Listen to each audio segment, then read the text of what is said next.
U.S. presidential contenders Hillary Clinton and Donald Trump face off in their contentious first debate. Combating the threat of rabies with education and vaccination. And the humanity of a bipartisan hug. Michelle Obama and George W. Bush break the internet. Africa 54 starts right now. Good evening, I'm Esther Githo. This is Africa 54. Vincent Makori is off today.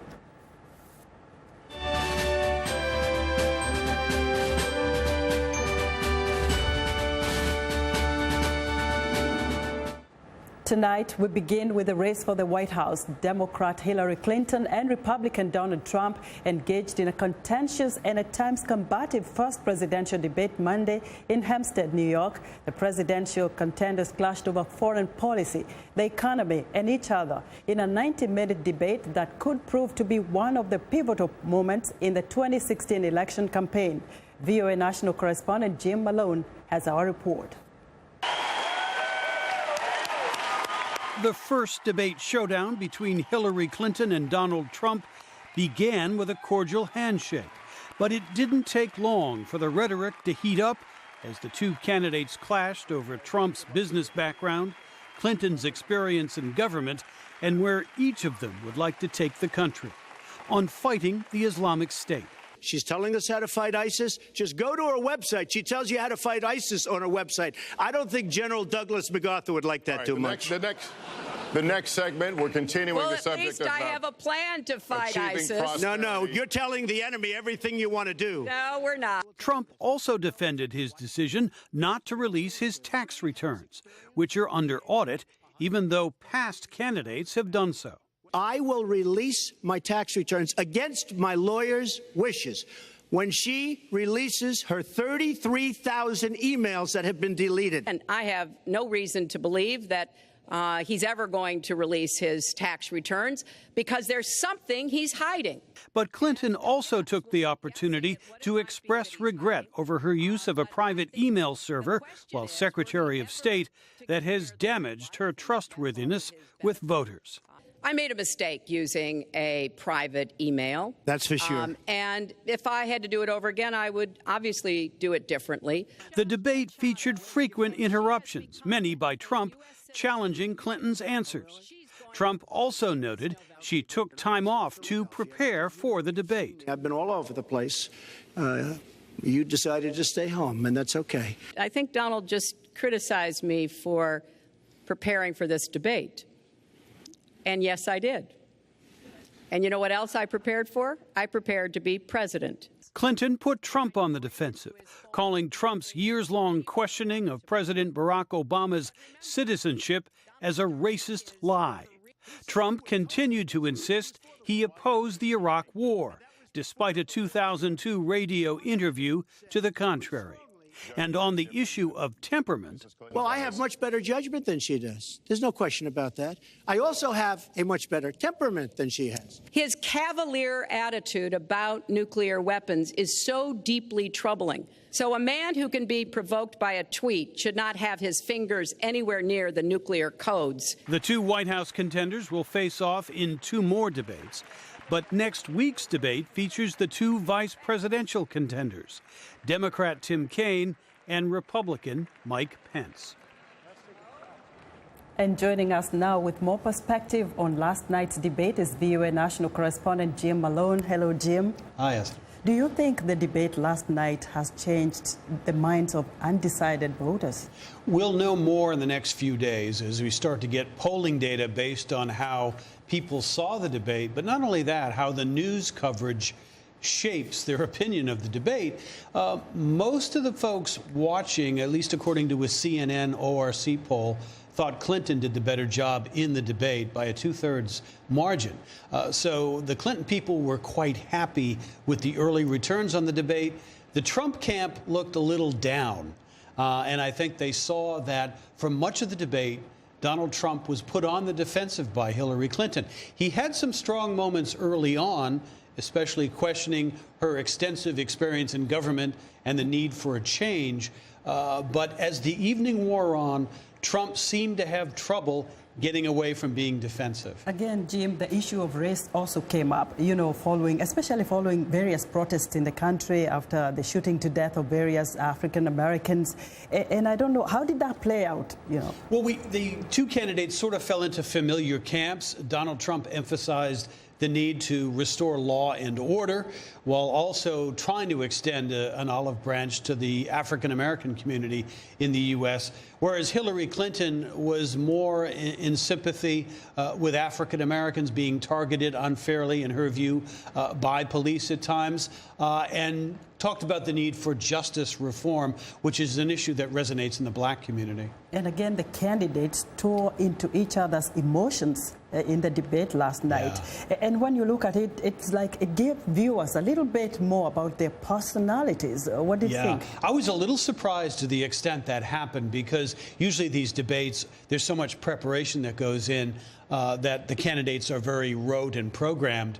That was not the case with Donald Trump. It looked like Donald Trump had not studied as much as Hillary Clinton for this debate, and it showed. And he was easily provoked by Clinton on a number of issues: the tax returns, the birther question with President Obama, and also his views on foreign policy. Again, the core issues here for American voters is the economy and security. Do you think there was any winner in this debate on that? Well, from the early returns, it looks like in terms of style and substance, Clinton was a winner. Whether Trump can come back, he has plenty of opportunities. There are 2 more debates coming up. We'll see, because we see that numbers have been changing in the recent days. Let's see how this debate plays out with numbers again. Jim, we appreciate your insight, and our thanks to you for being on Africa 54.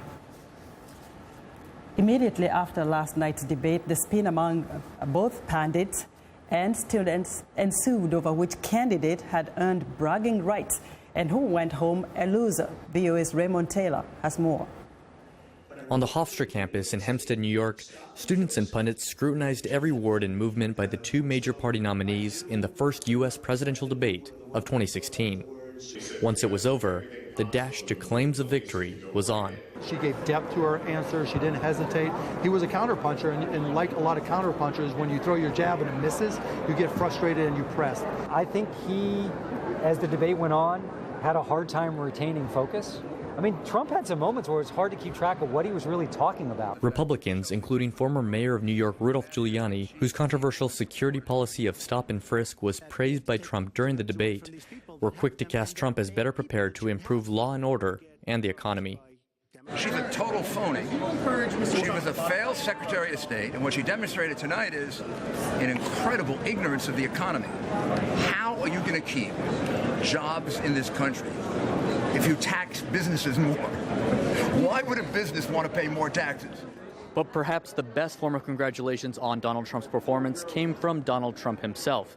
Based on all of the online polls, we did tremendously well. I'm very happy that I was able to hold back on the on the indiscretions with respect to Bill Clinton, because I have a lot of respect for Chelsea Clinton, and I just didn't want to say what I was going to say and fully prepared to say. But outside the spin room, many students who watched the debate on campus spoke just as passionately as the pundits. Trump is a very good public speaker. People underestimate his power in public speaking, about him delivering his message. He's worked with thousands of workers across the country. He's dealt with construction workers all the way to high up in finance and pretty much every category of the field. I came in undecided, but I'm more confident in my decision to vote for Hillary today. I feel like Hillary was more confident in her answers. I feel like she was more prepared. Trump basically dodged a lot of the questions that he was given. He reacted really strongly, and I thought it was a little unprofessional. For the students at Hofstra, the campus debate will continue. Ramon Taylor, VOA News, Hofstra University, Hempstead, New York.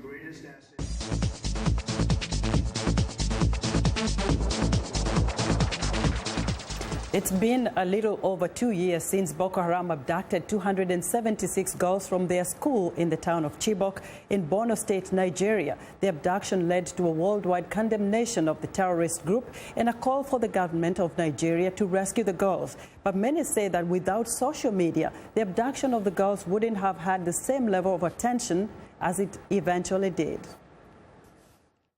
For the last 2 years, the militant group Boko Haram has held hundreds hostage, including over 200 schoolgirls abducted from a secondary school in Chibok. The outcry over what many saw as a lack of adequate response from the Nigerian government to rescue the girls led to a social media campaign that caught the attention of millions worldwide. U.S. Congresswoman Frederica Wilson speaking on the steps of the U.S. Capitol. We're honoring or mourning or hoping for more than 200 girls, well, let's say 179 who we know of are still missing.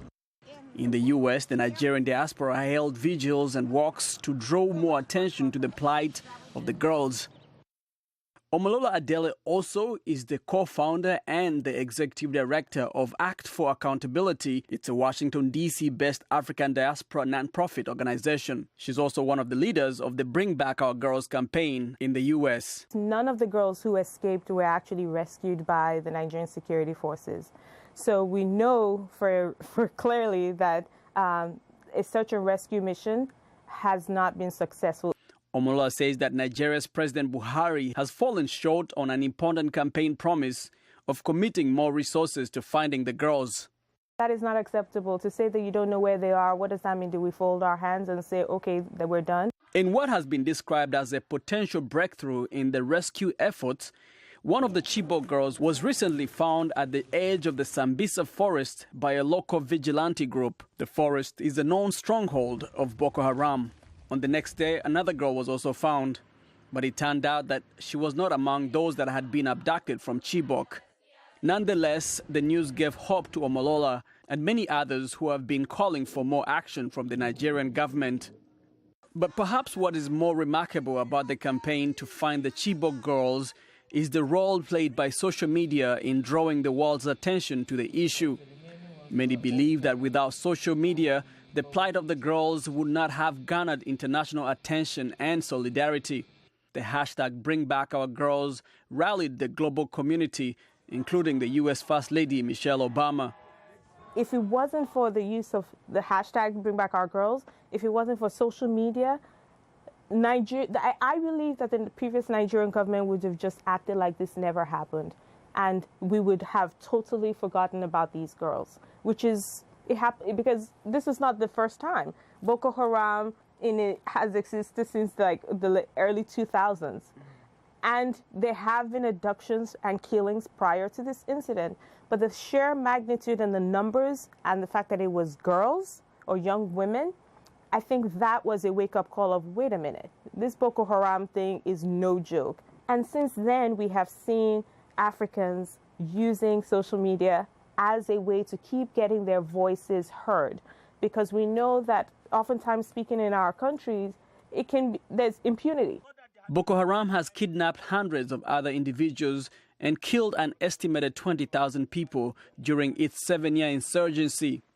The Nigerian government says that its military is continuing its offensive to flush it out of their current stronghold in the Sambisa forest.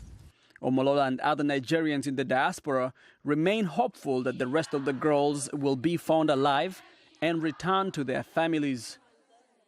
For Voice of America, I'm Jackson Vunganyi.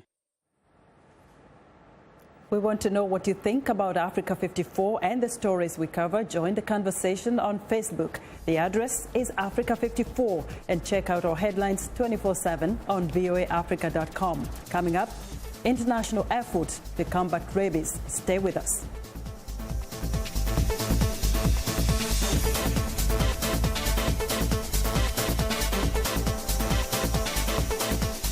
Green Beat for a healthier planet. NASA satellite imagery shows a startling change along Australia's northern coast in the past 2 years. Thousands of hectares of dead mangroves leaving a barren, unprotected shoreline. Norman Duke of James Cook University calls the images shocking. It's not only unprecedented, it's extensive, it's severe. Mangrove expert Norman Duke says the dieback extends along a 200-kilometer stretch of the Gulf of Carpentaria. So the trees here are alive, right? And we can clearly see they're dead in this image here. A lack of rain due to climate change, Duke believes, is the reason for the massive dieback. The wet season was only 1 month long in the year before, and that Usually the wet season in the Northern Territory in that area is probably 3 or 4 months. Mangroves provide habitat for a number of marine life, and without them, shorelines become highly vulnerable to erosion. I'm Rebecca Ward for VOA's Green Beat.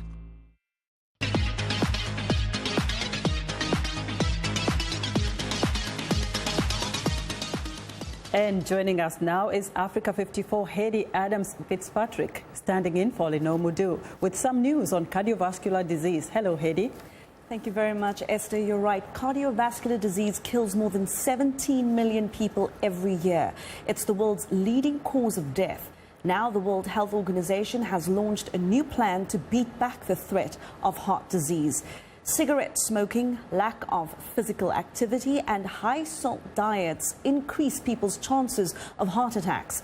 The Global Hearts Initiative will focus on prevention and control of heart disease, especially in developing countries. The WHO says many lives can be saved by giving people access to medical care for high blood pressure, high blood cholesterol, and other conditions that put people at risk. Global Hearts will tackle the problem by taxing tobacco, reducing salt in foods, detecting and treating people at high risk, and strengthening primary healthcare services. Global Hearts is set to be rolled out in 12 countries worldwide, including Ethiopia, Nigeria, and Uganda. Imagine your child gets bitten by a dog that has rabies. What would you do? Tomorrow is World Rabies Day, and experts are stressing the importance of vaccination.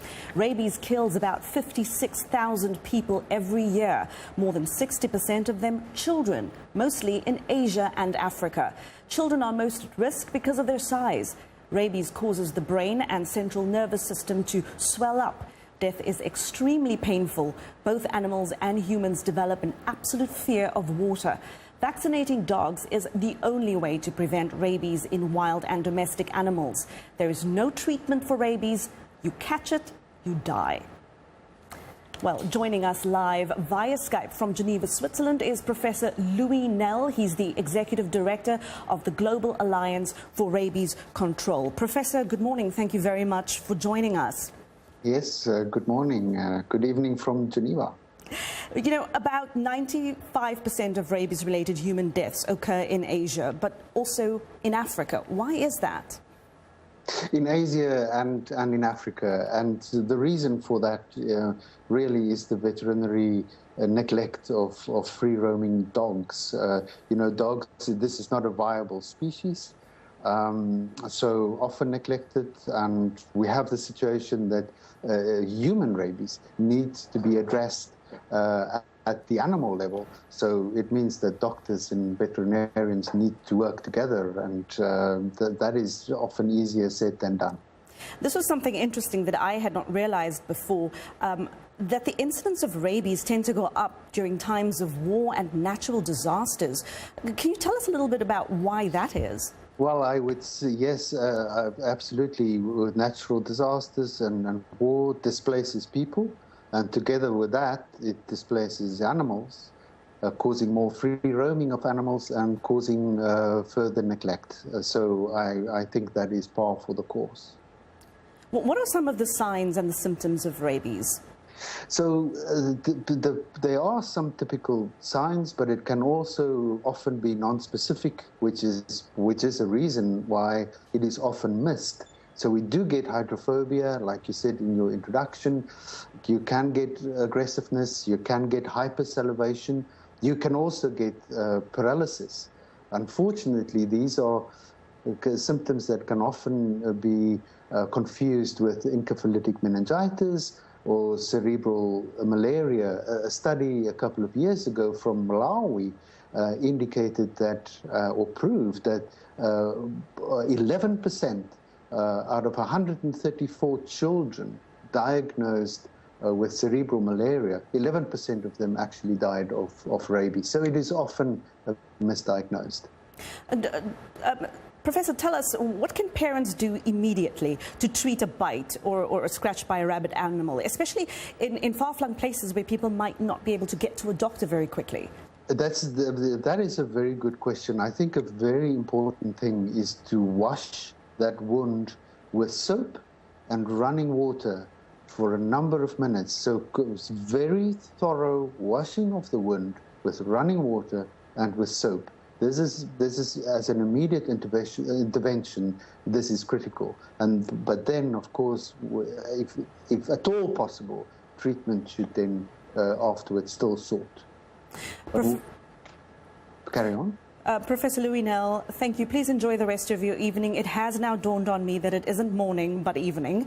And thank you very much for your time. That is Professor Louis Nel from the Global Alliance for Rabies Control, speaking us from Switzerland, Geneva. And that is a wrap of your health news. Esther, it's back to you. Thank you, Heidi. Conservationists in Kenya are up in arms over the proposed construction of the standard gauge railway across the Nairobi National Park. The railway is part of a package of deals signed between Kenya and China in 2013.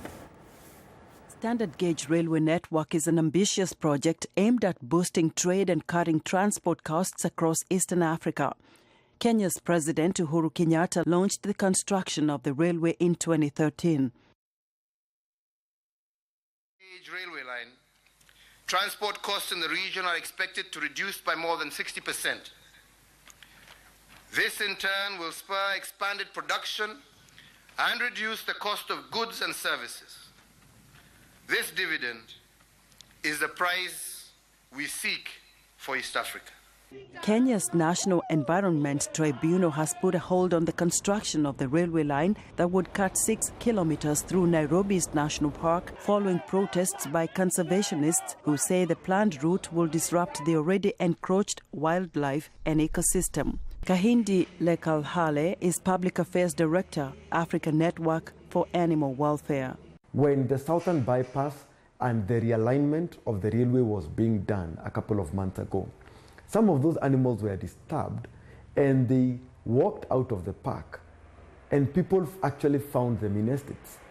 Kenya acts as a trade gateway for landlocked neighbors like Uganda, and the railway is expected to cost millions of dollars. Finance analyst Ali Khan Sachu says he doesn't think there should be a binary question on whether to have a national park or a railway. Surely, in the 21st century, you can be innovative, you can go round the park, you can do something which avoids this denigration of what is a national asset. Among the protesters who sought to be heard by officials of the Kenya Wildlife Service was Caroline Patita of the Maasai community. We want KWS to give us a satisfactory answer, to give us word that they'll protect the park and not give it to Kenya Railways to put up the infrastructure. Mr. Lekalhale was even more categorical. Our voice is loud and clear. There is no way, as ordinary Kenyans, we will allow the standard gauge railway through Nairobi National Park. It is not negotiable, full stop. Kenya's game parks and abandoned wildlife draw tourists from across the globe, but the government has said that must not stop the East African nation from building infrastructure to speed up development in a country where the majority of the population remains poor. It's time now for a short break. Still to come on Africa 54, the hug seen around the world goes viral. We'll be right back.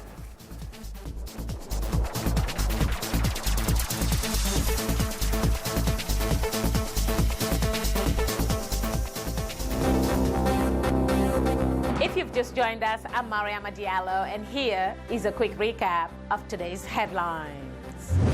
In the Netherlands, the International Criminal Court finds a Malian jihadist guilty of destroying Timbuktu's shrines, sentencing him to 9 years in jail. In Kenya, Jordan's King Abdullah and Kenya's President Uhuru Kenyatta observe a joint military exercise of Kenyans and Jordanian soldiers in the capital, Nairobi.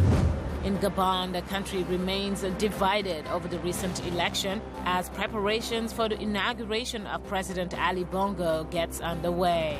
Finally, in Libya, thousands of comic fans attend the country's first ever comic convention held in Tripoli over 3 days. That's all for today. Thanks for watching. We'll see you next time.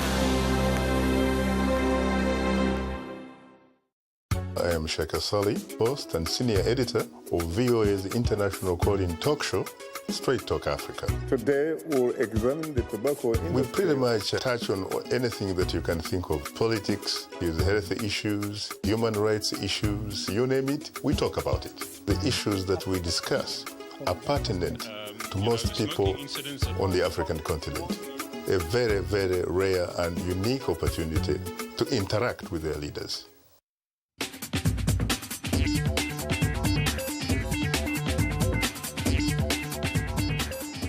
Welcome back to Africa 54. Here's what's trending. The opening of the National Museum of African American History and Culture in the nation's capital featured a galaxy of stars. But it was a simple hug that stole the show. This image of First Lady Michelle Obama hugging former President George W. Bush quickly went viral. So what was it about that embrace that got everyone talking? Some said it was a welcome example of bipartisanship in the midst of a tough presidential campaign. So are the Bushes and Obamas really friends? Current and former officials say their relationship has deepened over the past 7.5 years because of the shared bond of that one thing they all have in common, living in the White House.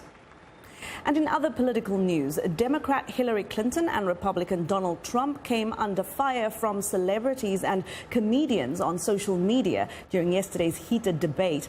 But most of the jokes were directed at Donald Trump, who sniffed repeatedly during the 90-minute televised debate. I'm very, very worried about Trump's health. What is he hiding? Comedian Patton Oswalt joked. Trump's sniff even got its own Twitter account, which tweeted every time Trump was seen to sniff. Some on social media took a swipe at Clinton's persistent smiling. Opinion polls show the candidates are locked in a very tight race.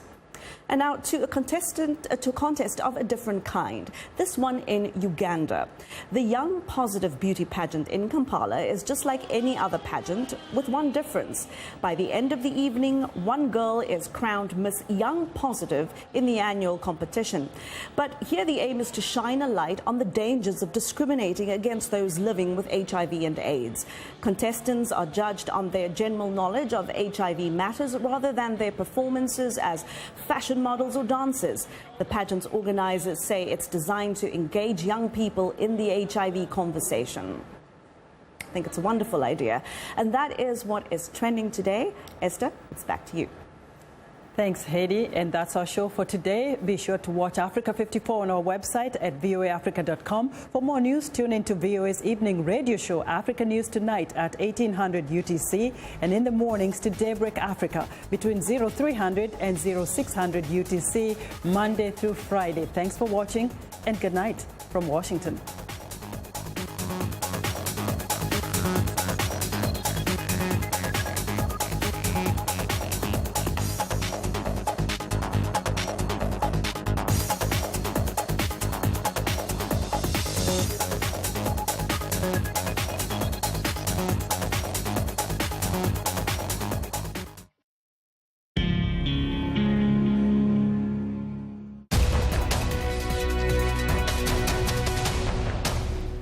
Welcome to the Voice of America's Newswords.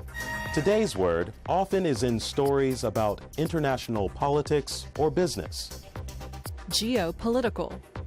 This is a huge regional and geopolitical problem for the United States moving forward. Hostages are now currency in this war on terror. That's always dangerous for both diplomats, aid workers, soldiers in the battlefield.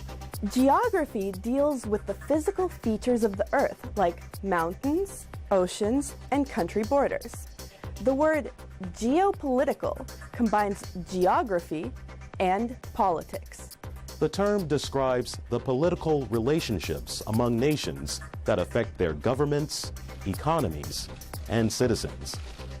So, the next time you hear the word geopolitical, you can use it in a conversation.